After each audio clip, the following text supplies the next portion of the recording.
Né? Ó. Uma sereia. Ou uma cobra. Vai, faz quando você tá falando, vai. Boa noite, sejam todos bem-vindos mais uma vez. Quer dizer, você aí, eu aqui. Lê o livro. Lê o livro, vai, ó. Então, hoje a gente vai mudar de livro, a gente vai ler O Livro dos Espíritos. Animais e a Origem do Homem. Aqui fala um pouco sobre o que nós estamos passando agora. E aí eu queria ler a pergunta e as respostas, até pra gente ter um start a respeito dessa situação pandemônica, né? Porque a pandemia tá aí, mas o pandemônio é a gente que faz. Então, ó, deixa eu pôr aqui meu óculos, senão não vou conseguir. Vamos lá. Ó, flagelos destruidores. Ó, o capítulo já é uma coisa assim pra chamar a atenção. Flagelos destruidores, ou seja, essas catástrofes que vêm pra destruir mesmo. Tsunami, Furacão, vírus mortais, terremoto, guerras atômicas, meteoro caindo, terremoto. Então, é esse tipo de coisa que vai falar esse capítulo. O Kardec pergunta assim, ó. Com que objetivo Deus atinge a humanidade por meio de flagelos destruidores? Então, assim, pra que Deus, na sua bondade, né? Um ser tão bom, tão maravilhoso. Você vê, ele fez o arco-íris, ele fez o pôr do sol, ele fez as baleias e fez o coronavírus, né? Por que fez isso, Deus? Você que é tão bonzinho, por que jogar a gente um flagelo tão terrível que tá deixando os brasileiros mais pirados do que nós já somos? Aí o espírito responde assim pro Kardec: para fazê-lo avançar mais depressa. Nossa, é isso que a gente quer! Gente, olha que interessante. Então, quando a gente não tá andando, quando a gente fica patinando meio abobalhado na evolução, manda um flagelo destruidor. Que daí a gente fala assim, opa, vamos dar uma andada. Eu posso pensar então que toda vez, ou a maioria das vezes, que acontece uma coisa grandiosa igual essa, eu posso pensar então que a sociedade tá meio estagnada demais? Pode pensar. Estamos meio parados em algum assunto. Não estamos refletindo, não estamos discutindo o que deveria discutir. Aí vai vir um flagelo destruidor. Anota aí. Flagelo destruidor. Gostei. Que é um negócio que a gente não entende direito, que veio para abalar a nossa existência atual. Mas continua respondendo, ó.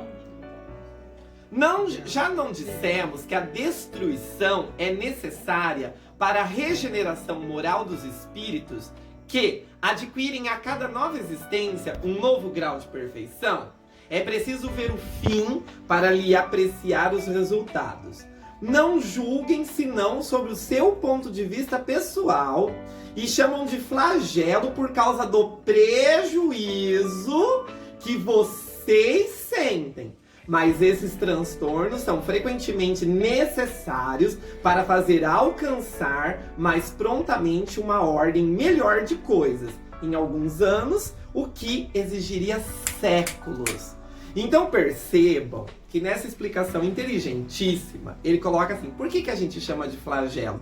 Porque esse é o nosso ponto de vista material. O que se flagela? A matéria, né? Os cabelos caem, a pele envelhece, as plantas murcham, né? Os cristais se quebram, as casas caem. Agora, o espírito, esse não sofre isso. Porque o espírito não está sujeito ao sofrimento ou às condições da matéria. Então, o que nós é físico, que é o corpo, sofre isso. Como nós sentimos esse impacto e somos até um certo ponto muito materialistas, nós chamamos de flagelo tudo que nos afronta materialmente. Então um vírus que vem me atingir, que atinge alguém na minha casa, que mata meu vizinho, que chega na minha cidade, isso eu chamo de flagelo, isso é uma destruição que eu não aceito. Só que na verdade, esse tipo de coisa vai nos expor a uma nova realidade. E é essa realidade que vai fazer com que nós possamos começar a evoluir mais rápido. Poderia empregar para o aprimoramento da humanidade outros meios, senão os flagelos destruidores? Aí o espírito, eu penso que nessa hora, com muito senso de humor, falou assim: sim. E ele não emprega todos os dias, visto que deu a cada um meios de progredir pelo conhecimento do bem e do mal, é que o homem não aproveita. Aí é preciso, aí ele usa a palavra castigá-lo, mas nós já vamos corrigir isso aqui. É preciso castigá-lo em seu orgulho e fazê-lo sentir sua fraqueza. Ele usou a palavra castigo, mas também esse conceito de castigo já caiu, né? Isso aí não tem mais nada a ver. Tem mais a ver com uma questão de lei do retorno, né? Da gente viver aquilo que a gente plantou. Então, é muito interessante essa resposta, porque é o seguinte: a gente sempre pensa assim, mas Deus não poderia usar um outro mecanismo, Deus não poderia fazer de uma outra forma, mas já faz. Nós já temos uma encarnação repleta de coisas maravilhosas, de oportunidades incríveis, de autoavaliação. A questão é, nós não usamos os mecanismos que nós temos para nos autoavaliar. A gente, como eu disse, fica ali patinando, empurrando com a barriga, esperando mais um pouquinho, procrastinando. Principalmente nós latinos, a gente gosta de esperar para ver o que vai acontecer, né? Se você pegar a área da saúde, por exemplo, é muito claro. Nós não temos prevenção de doença. A gente quer, depois que já tá doente, aí a gente vai procurar médico, Só que daí também às vezes já tá num ponto que não dá mais. E espiritualmente é a mesma coisa, né? A gente não começa assim, prevenir, né? Fazer coisas para que possamos ter uma vida espiritualmente melhor. A gente espera o Titanic bater no iceberg, pra daí a gente começar a gritar e ver se tem bote pra todo mundo. Mas nesses flagelos, o homem de bem sucumbe como perverso, isso é justo? Eu ouço muita gente falando isso, por exemplo, no caso da dengue fala muito isso, né? A pessoa fala assim, mas eu limpo o meu quintal. Só que daí o mosquito da dengue veio e picou a minha família. Então assim, eu sou do bem, o vizinho é do mal. E o mosquito não picou ele, que o Criador tá na casa dele. Então vamos ver que os espíritos responderam para Kardec. Disse assim, durante a vida, o homem, ele relaciona tudo com o seu corpo. Mas, depois da morte, ele pensa de uma outra forma. E como já dissemos, a vida do corpo é pouca coisa. Vou repetir o que os espíritos falaram. A vida do corpo é pouca coisa. 1 século do seu mundo é um relâmpago na eternidade. Portanto, os sofrimentos que vocês chamam alguns meses ou alguns dias não são nada, apenas um ensinamento para vocês e que lhes servirá no futuro. Os espíritos, eis o mundo real, pré-existentes e sobreviventes a tudo, são filhos de Deus e objeto de toda a sua solicitude. Os corpos não são senão os trajes com os quais eles aparecem no mundo físico.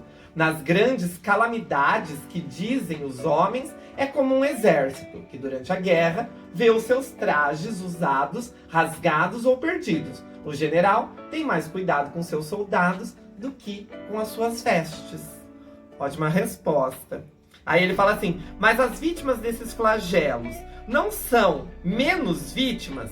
Aí ele responde, se considerasse a vida por aquilo que ela é, e o pouco que é com relação ao infinito, se atribuiria menos importância a isso. Essas vítimas encontrarão em uma outra existência uma larga compensação aos seus sofrimentos, se elas sabem suportá-lo sem murmurar.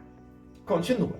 Os flagelos destruidores têm uma utilidade sob o ponto de vista físico, malgrado os males que eles ocasionam? Aí o espírito responde, sim, eles mudam, algumas vezes, o estado de uma região, mas o bem que disso resulta não é frequentemente percebido, senão pelas gerações futuras. Continua. Os flagelos não seriam igualmente para o homem provas morais que o submetem às mais duras necessidades? Ele responde. Os flagelos são provas que fornecem ao homem a ocasião de exercitar a sua inteligência, de mostrar sua paciência e sua resignação perante a vontade de Deus, e orientam para demonstrar seus sentimentos de abnegação, desinteresse e de amor ao próximo, se ele não está mais dominado pelo seu egoísmo. E a última pergunta desse assunto é dado ao homem conjurar os flagelos que o afligem?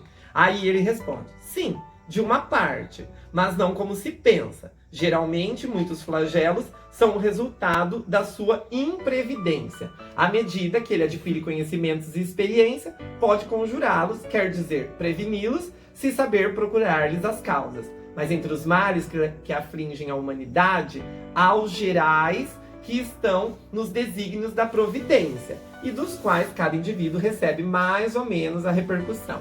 A estes o homem não pode opor, senão a resignação à vontade de Deus, e ainda esses males são agravados frequentemente pela sua negligência. É que o fenômeno espiritual que acontece é exatamente esse.